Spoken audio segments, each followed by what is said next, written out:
Whenever we borrow money to finance the purchase of a car or a boat, furniture or appliances, a new roof or home addition, a college education or postgraduate degree, we typically pay more interest to a credit union, bank, or finance company than we earn on our own savings and investments.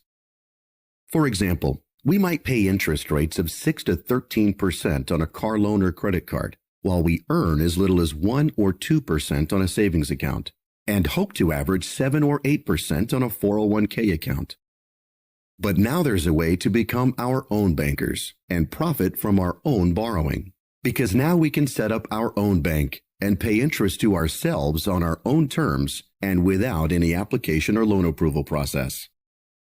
It's called private equity banking, and it's made possible by Internal Revenue Code Section 7702, which allows us to put money into what the IRS refers to as a qualified contract with a legal reserve insurance company.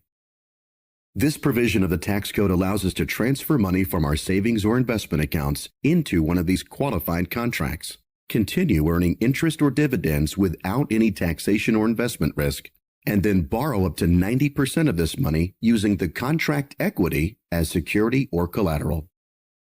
Of course, there is an internal cost or charge to borrow the money, in much the same way that banks must pay depositors for the use of their money, which means that we are obligated to pay off these loans with interest just as we do with a credit union, bank, or finance company. But with our own bank, our loan collateral continues to earn interest or dividends without any taxation or investment risk, so our bank equity continues to grow while we use the money any way we want.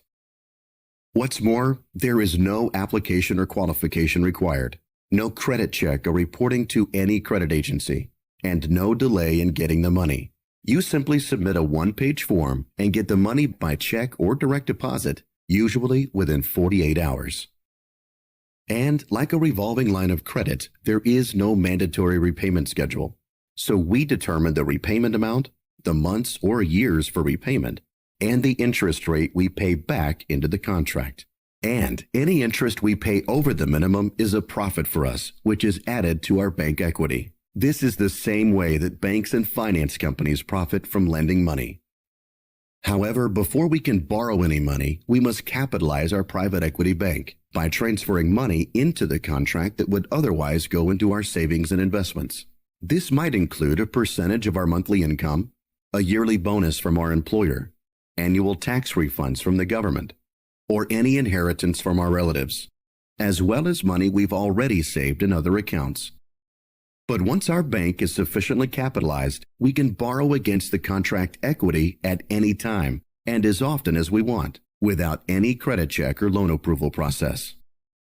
We can simply submit a short one-page form to borrow up to 90% of our bank equity, and the money is either sent to us by check or deposited electronically into a checking account within a day or two. Some contracts even provide debit cards that we can use to access our funds, similar to a revolving line of credit. What's more, we decide when we want to begin paying off our loan, how much we want to pay, and how often we want to pay it.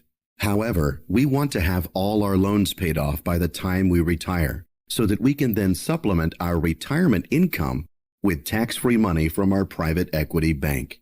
And if the contract is properly structured, any loan debt remaining at the end of our lives will be contractually paid off for us, tax-free. To learn more about setting up your own private equity bank, talk with the financial security professional who asked you to watch this video.